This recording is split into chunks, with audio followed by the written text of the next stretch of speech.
Oh, there it goes. I did see the male, finally. What's up, guys? Welcome to a stupid hot birding episode. Oh. So we're at Bosque del Apache. I wasn't even planning on doing a video or anything. This is very impromptu. Driving home from Albuquerque. Bosque's on the way.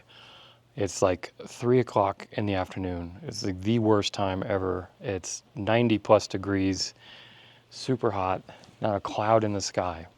We're at the Bosque del Apache Visitor Center, and I'm standing in the shade right next to the building. They put their feeders over here. The hummingbird feeders are back here. What's unfortunate is the sun is like right there, and it's like this way. So I'm trying to get some hummingbirds here and here.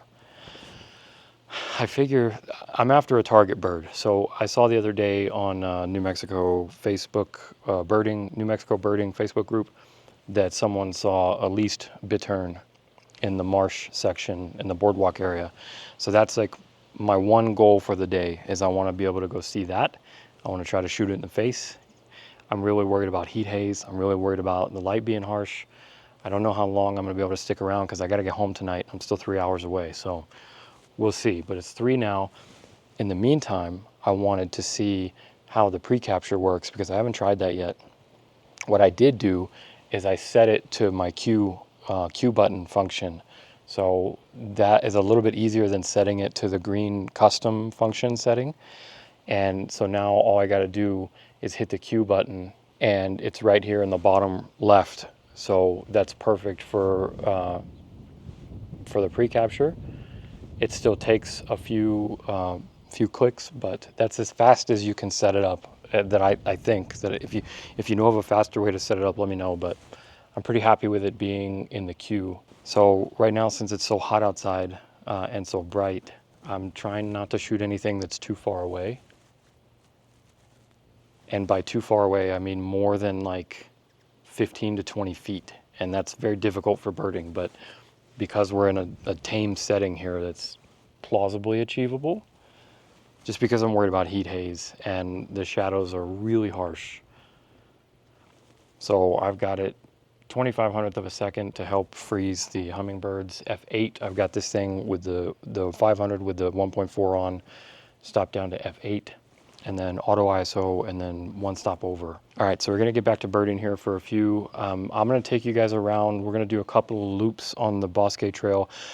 Someone else reported on the Facebook Bosque group that they saw a bobcat and her kittens walking around. And I've seen bobcats out here. They're definitely out here, but I got a photo of one's foot one time because it was like jumping into a bush.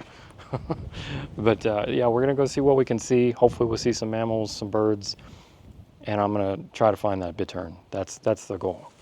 So let me see if I can get a hummingbird clip for you guys.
My stabilizer was turned off this entire time, including for that hummingbird shot, which is pretty impressive. Look at this giant lizard right here. He's not really giant, he's tiny, but he's adorable. Look at that. Oh my goodness. Oh, he's looking right at me. There he goes. Oh, I don't know what that lizard was, but he was cool. It was not a western fence lizard. I know that. All right, it's time to get back in the car and do some car birding because it's hot out here. I can't believe I got that Rufus hummingbird. That was so good. Oh yeah, I was using the pre-capture for that. So first time using the pre-capture. Hummingbirds pre-capture. It's definitely a thing. It's a combo that's it's a winning combo. That's the word I was looking for. Oh, there's more feeders over here, Brittany. Oh yeah, camera lady wants to go back to the car.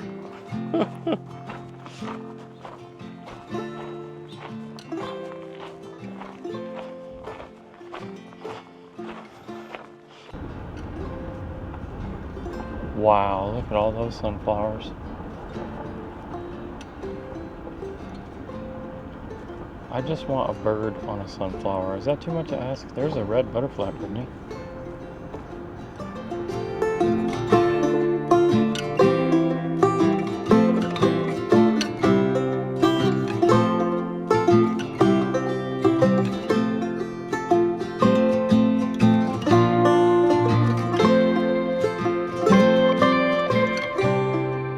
Wow, there's a lot of blue grosbeaks in those flowers. I just got a juvenile.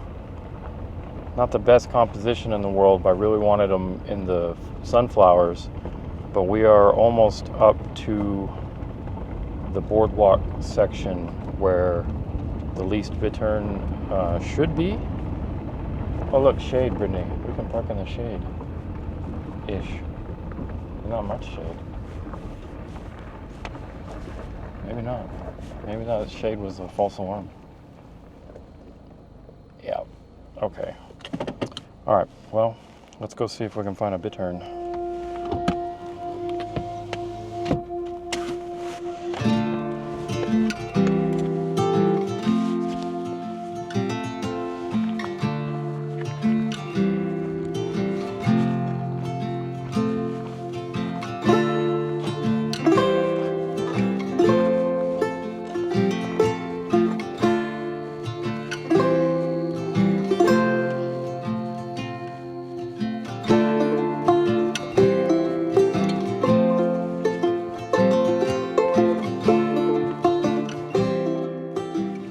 Lots of blackbirds.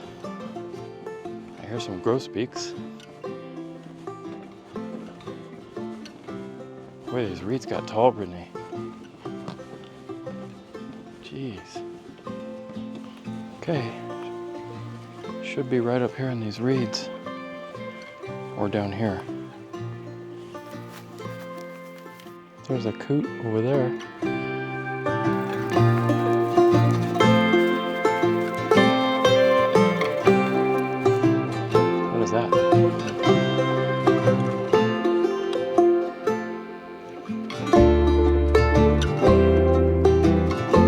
A turtle.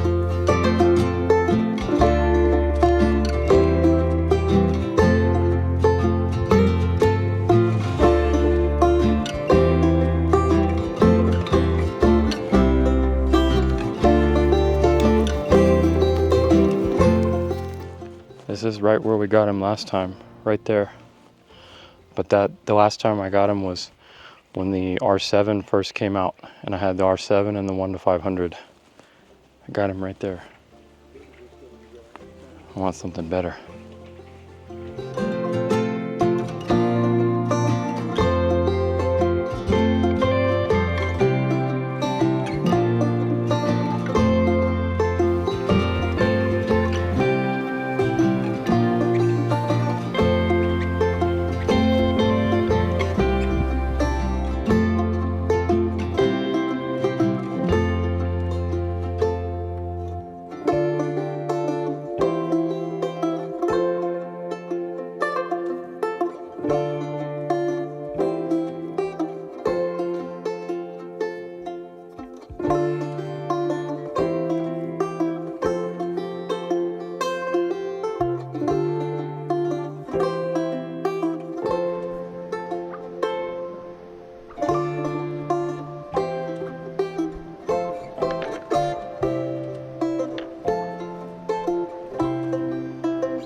just took like 300 shots of an Osprey, maybe more.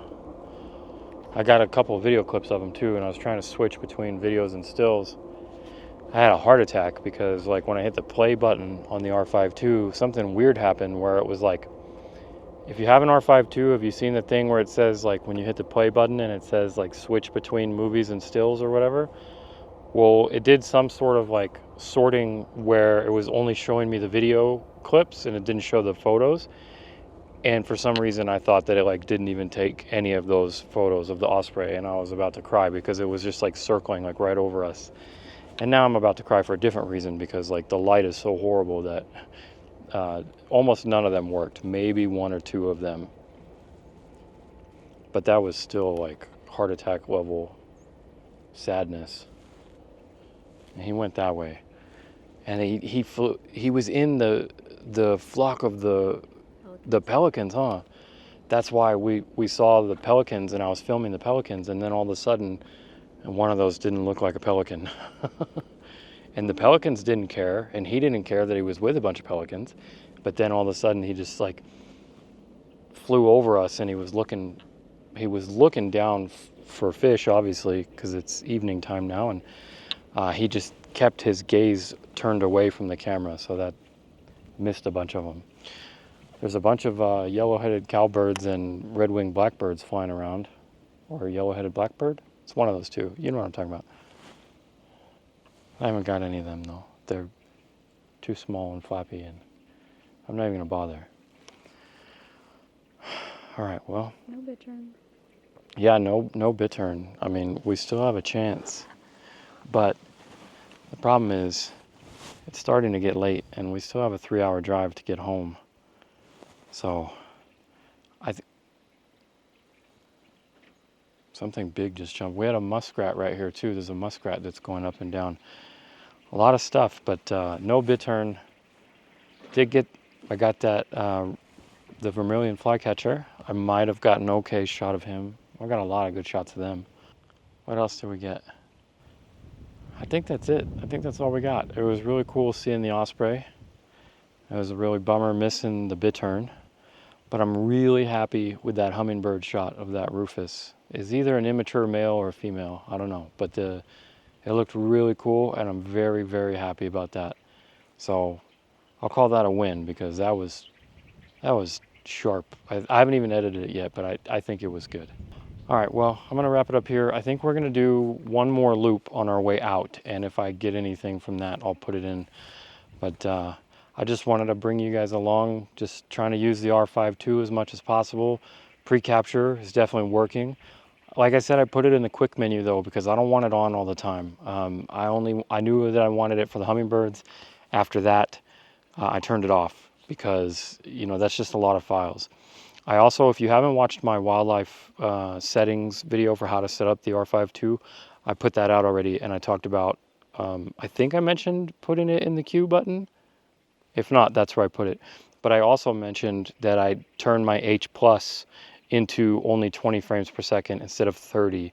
And that means when I do the pre-capture that it should only give me 10, half a second. It gives you half a second, so it should only give me 10 shots before that. And I don't want like 8 bazillion shots. So it's working out pretty good because it's been just enough. And I think I'm really happy with that. All right, it's breakfast burrito time for dinner. We've been waiting on this all day. I'm going to wrap it up here. If you made it this far, thanks for watching. Check out our workshops down below. The Bosque stuff for the whole central New Mexico, birding, cranes. Cranes are going to be coming in hot in the next 8 weeks or so. Private workshops for those are filling up, but they're from November through January, maybe early February.